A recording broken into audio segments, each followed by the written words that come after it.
have some great Republican leadership in the state of Arizona and all across our country who are committed to this basic principle that our leaders should care about our own citizens.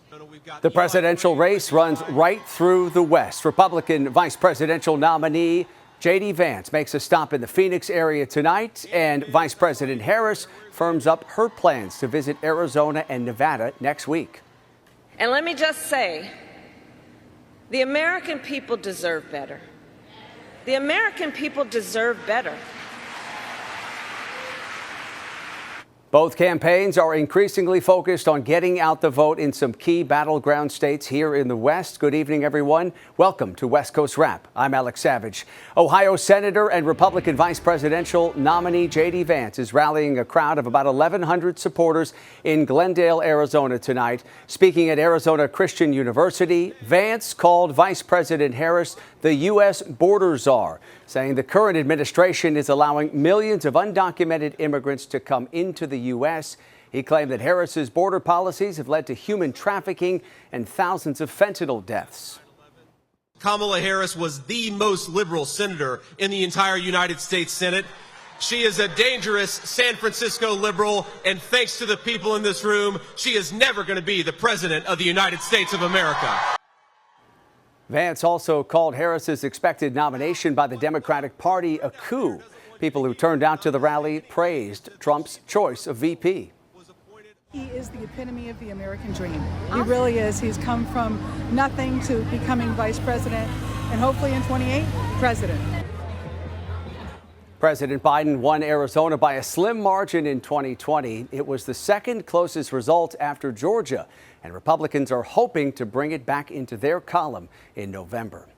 Tonight, former President Trump is stirring up controversy for comments he made about Vice President Kamala Harris during an appearance before the National Association of Black Journalists. Trump falsely suggested the presumptive Democratic nominee has misled voters about her race. The interview got off to a combative start as ABC's Rachel Scott asked former President Trump about numerous past statements about black leaders, including the false claim that former President Obama was not a U.S. citizen. In another exchange, Trump attacked Vice President Harris's racial identity. She was always of Indian heritage, and she was only promoting Indian heritage. I didn't know she was black until a number of years ago when she happened to turn black, and now she wants to be known as black. So I don't know, is she Indian or is she black? She has always identified as a black woman. She went to a historically black college. I respect either one, but she obviously doesn't. Harris is the first black woman and Asian American to serve as vice president. She is the daughter of a Jamaican father and an Indian mother. Trump called the questions put to him rude and disgraceful. He also pledged to pardon people convicted in the January 6 U.S. Capitol riot. In Houston tonight, Vice President Harris responded to the former president's remarks on her race. The American people deserve a leader who tells the truth, a leader who does not respond with hostility and anger when confronted with the facts. We deserve a leader who understands that our differences do not divide us. While in Texas, the vice president will also be attending the funeral for Congresswoman Sheila Jackson Lee tomorrow, where she's expected to deliver the eulogy. Arizona Senator Mark Kelly, who is rumored to be one of Harris's potential running mates, denounced Trump's comments about her race. Well, I think those are the comments of a desperate, scared old man who is, over the last week especially, has been, having his butt kicked by a experienced prosecutor. And I think he's worried. And she's going to continue to do this, and she's going to win the election in November, and she's going to be our next president. Vice President Harris is expected to select a running mate sometime next week. She and her running mate are scheduled to visit several key battleground states, including Arizona and Nevada. More than 100 Silicon Valley investors and venture capitalists have pledged to support the vice president. The group called VCs for Kamala says it is not only supporting her, but donating to her campaign and soliciting more donations. Backers include venture capitalist Ron Conway, Jesse Draper, LinkedIn founder Reid Hoffman, Sun Microsystems founder Vinod Khosla, and former Mavericks owner Mark Cuban. This effort is meant to counter the big names in tech who are supporting the Trump-Vance ticket, including Elon Musk and David Sachs. The Biden administration is expected to report a sharp decrease in the number of arrests at the southern border.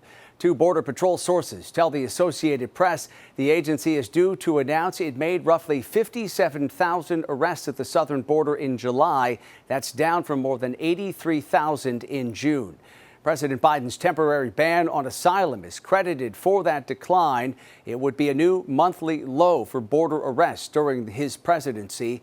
The Department of Homeland Security earlier this month said arrests have dropped 55% since those restrictions on asylum seekers took effect earlier this year.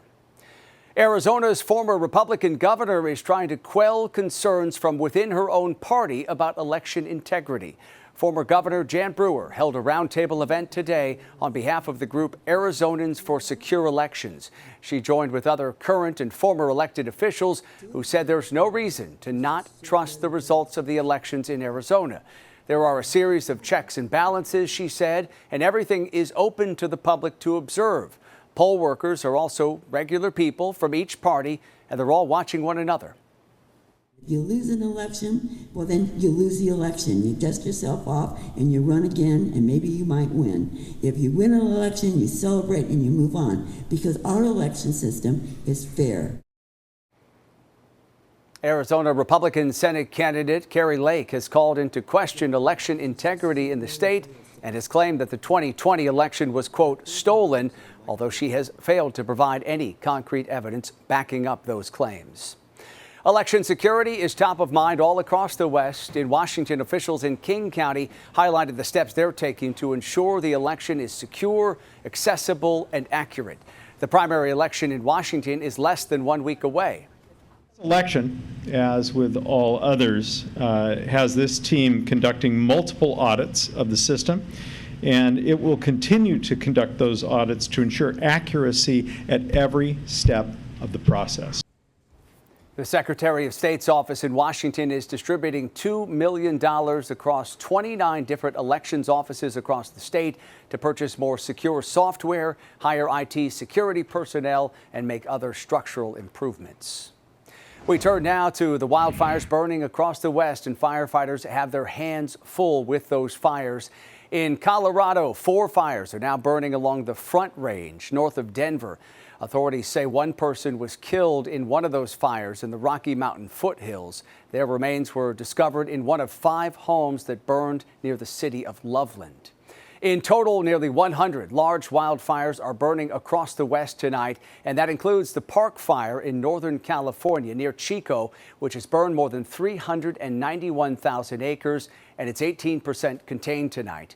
KTVU's Joey Horta has a closer look now at the work that's being done on the front lines. Just to give you an idea of what folks are dealing up here around the Park Fire who've had to evacuate from their homes. There were 3 homes standing right here on this piece of land. Very little is left in what was a devastating fire here last week already. It's been several days. This is the metal frame of a double-wide mobile home. You can see the front door is metal. That's one of the few things you can still recognize, along with the air conditioner and a few other things, the kitchen sink in the back now.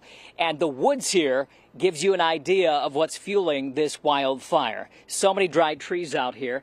People from across the street were able to send a photo to the folks who had lived here, who had evacuated out to Chico, telling them that their homes had been destroyed. And we were told by that neighbor that his house is perfectly fine. Summer Rocha lost her home right here. Her family of 5 now staying in a hotel in Chico after moving up here to the hills, as she said, to get away from it all. It's the most beautiful place I've ever been to. All the trees and everything, it was beautiful. And just the heart of everyone there. And then it's all gone. Folks out here in Cohasset, like the woman you just heard from, just waiting to find out when they can return home. They say they've lost everything. This neighborhood's still under evacuation orders, but we're beginning to see those orders be lifted and people begin to return to, hopefully, a home that is still standing. In this case, that's not happening for them. We've also noticed PG&E crews all up and down this mountain, making sure that the power is restored for those folks that do eventually return home. In Cohasset, Joey Horta, KTVU, Fox 2 News. In Arizona, the Sandstone Fire has now burned more than 24,000 acres northeast of the Phoenix suburb of Mountain Hills. This fire started last Thursday, and it's now 20% contained tonight. Crews now have some extra help with the arrival of 2 aircraft that can scoop up more than 1,300 gallons of water from nearby lakes to drop on that fire. Coming up tonight here on West Coast Wrap, a growing effort to clear homeless encampments across California, how leaders in LA County are ensuring this is done with compassion for those who are unhoused. Plus, Oregon reversing course and once again criminalizing the possession of hard drugs, the concerns about drug users being able to avoid accountability. And in weather, here's our live camera this evening looking out toward the Oakland Estuary, the San Francisco Bay Area. We'll have the updated West Coast Wrap forecast coming up.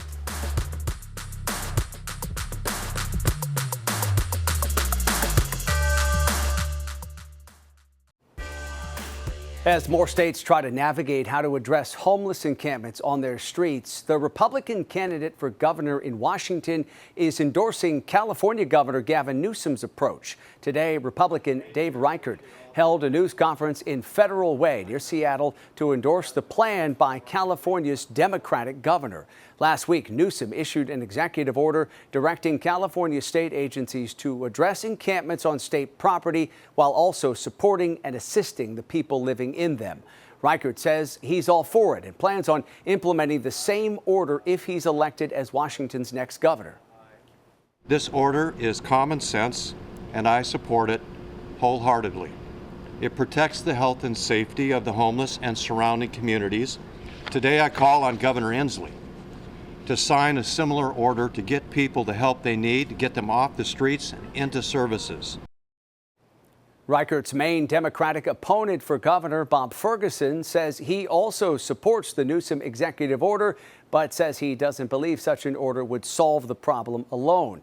Incumbent Governor Jay Inslee, who will term out, has previously said he would not follow Newsom's order with anything similar. As efforts to clear encampments ramp up, Los Angeles County leaders have rejected calls for putting homeless people in jail for sleeping outside and refusing government services. Fox 11's Coco McAvoy has more tonight on the implications of that decision and why it hasn't stopped police from trying to clear out encampments near downtown L.A. The LA County Board of Supervisors approved a motion against criminalizing homelessness. They say they want to use a care first, jail last approach. This all comes following the Supreme Court ruling that allows governments to enforce anti-camping laws, even if no alternate housing is available. Governor Newsom then issued a directive for counties and cities to clear homeless encampments following that ruling.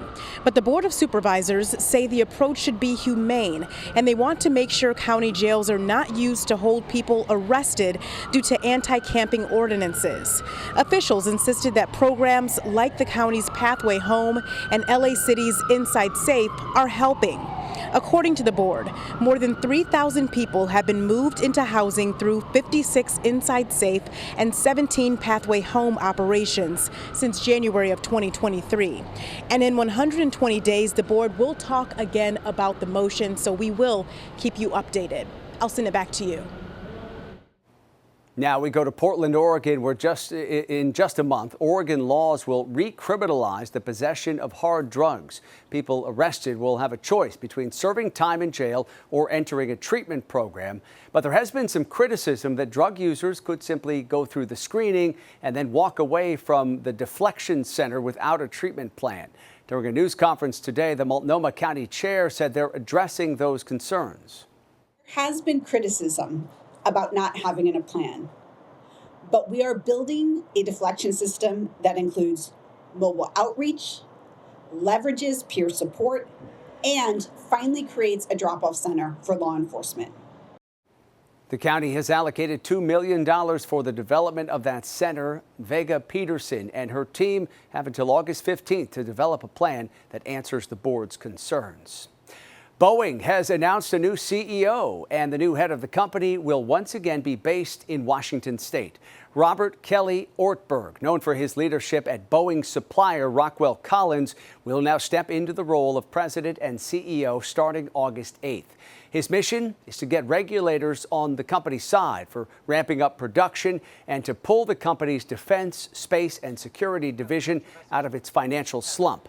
The current CEO, David Calhoun, announced his departure earlier this year following a series of problems. Calhoun has been based at the company's corporate headquarters in Chicago, away from Boeing's main manufacturing plant here in the West. Let's talk about our weather across the West and give you a live look tonight at Las Vegas. You see the Strip off in the distance there and Allegiant Stadium there, home of the Las Vegas Raiders. We are seeing the weather starting to warm back up here after a little bit of a cool down over the past few days. Let's bring in KTVU meteorologist Mark Tamayo with more on what we can expect for the rest of the week. Mark? Hi there, Alex. Yeah, still talking about some heat over the next few days as we take a look at in terms of the fire danger. Of course, you've been covering so much about the fires in these areas in red up in Northern California and Southern Oregon. We do have red flag fire warnings in place, and the key concern will be an increase, at least with the potential for some lightning strikes across parts of the West out toward parts of California for the Sierra Nevada and Northern California. So this is the smoke forecast, kind of indicating where we could have some haze in the sky. And as you can see, as we put this model into motion, it could be lifting up to the north, and a lot of the smoke, of course, being produced by the park fire. So it could be some of that haze that you just noticed in the sky. Probably, could be maybe closer to the surface as well. So something we'll have to watch over the next few days. Of course, a lot of that depends on the fire behavior. This was the scene in Seattle today, though, showing you some cloud cover, some breaks in the clouds, and warm 80 degrees in the San Francisco Bay Area. Some patchy fog, especially this morning. San Francisco maxed out in the upper 60s. And in Phoenix, you can see lots of clear skies earlier this morning and temperature of high of 110 degrees. Phoenix actually cooled off to 94. Las Vegas right now, 106 degrees. Portland, Oregon, checking in 86 as we show you the satellite and the radar is becoming closer. And we have some clouds moving into portions of Arizona. That's been the trend over the past few hours. And then as we check out some more activity, there you go with the cloud cover right around Phoenix, and also some showers and thunderstorms to the south of Phoenix.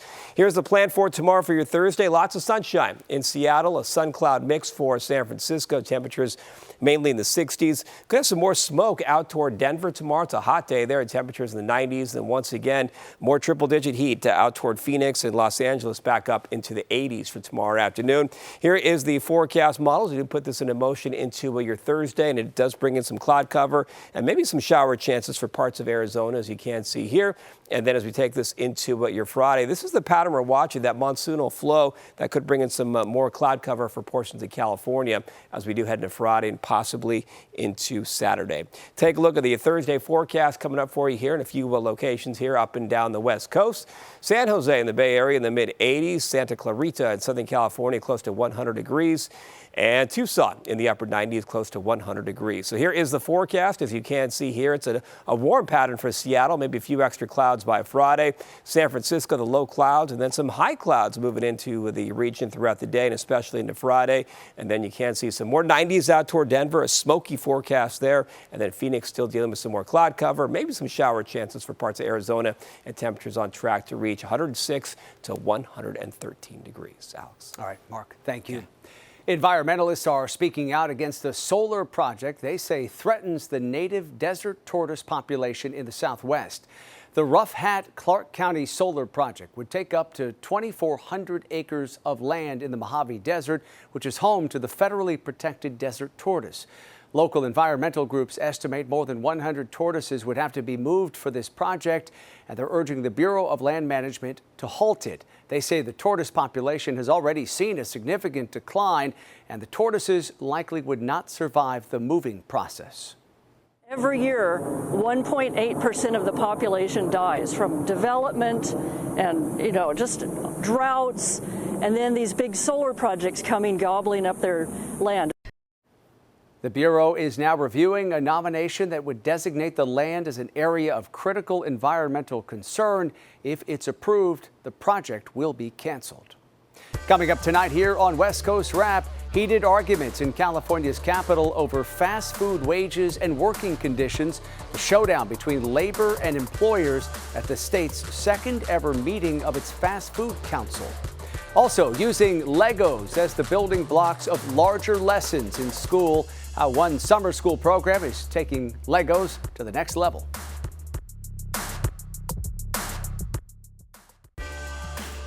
California's Fast Food Council held its second ever meeting today in Sacramento. It's been 4 months since California's $20 minimum wage for fast food workers went into effect. At today's meeting, the council heard from people in the industry about how the minimum wage is affecting owners, workers, and customers. One ice cream parlor operator says it's still unclear if the minimum wage even applies to their business. We really do need this clarification. There's a lot of ambiguity still 4 months into this. The council also took requests from fast food workers who say they want a public hearing on worker abuses. We are here to ask that you help us to do something about it. Investigando y detener todos estos abusos. To investigate and to stop these problems and the abuse. Council leaders say they are considering those requests, but the council is grappling with a problem of its own as division takes over the 9 members who are a blend of fast food business owners, workers, and labor representatives. The council's next meeting will be scheduled for sometime in early September. Finally, tonight, the Portland Public School District is a finalist for a national award for a unique summer educational program. Fox 12's Paulina Aguilar goes in depth on how Portland schools are using Legos to teach students about robotics. Legos, upon well, more Legos. Students K through 5 at Fabian School in Northeast Portland are working with Legos robotics kits as part of the PPS Summer Acceleration Academy. We have taken a lot of feedback from the community and a lot of feedback from our staff and built the program and refined it in a way that really meets the needs of students that are here. It's a 5-week curriculum based on engineering, computer science, and literacy. They are given a problem and they solve it through a Lego build and code. It starts out with a lot of hand-holding where we show them how everything is done, and then they really kind of take off by themselves from there. This is the first time teacher Nasteha Mohammed has seen Legos implemented in classrooms. Just like worksheets, it's not like testing. Kids are moving, they're building, they're having conversations. They're really becoming creators, and I've never seen that before. The students work in pairs. One student learns to code while the other builds the Lego to move. You can even change her legs into something like this, like that. It really turns them into critical thinkers because they have to do a lot of problem solving. It was kind of easy. It was kind of hard, but easy. Well, not that easy. Favorite is to build something like really that I didn't know even, and because it's new for me. Reporting in Northeast Portland, Paulina Aguilar, Fox 12 Oregon. The power of Legos there. All right, that does it for West Coast Wrap tonight. We appreciate you watching. Have a great night.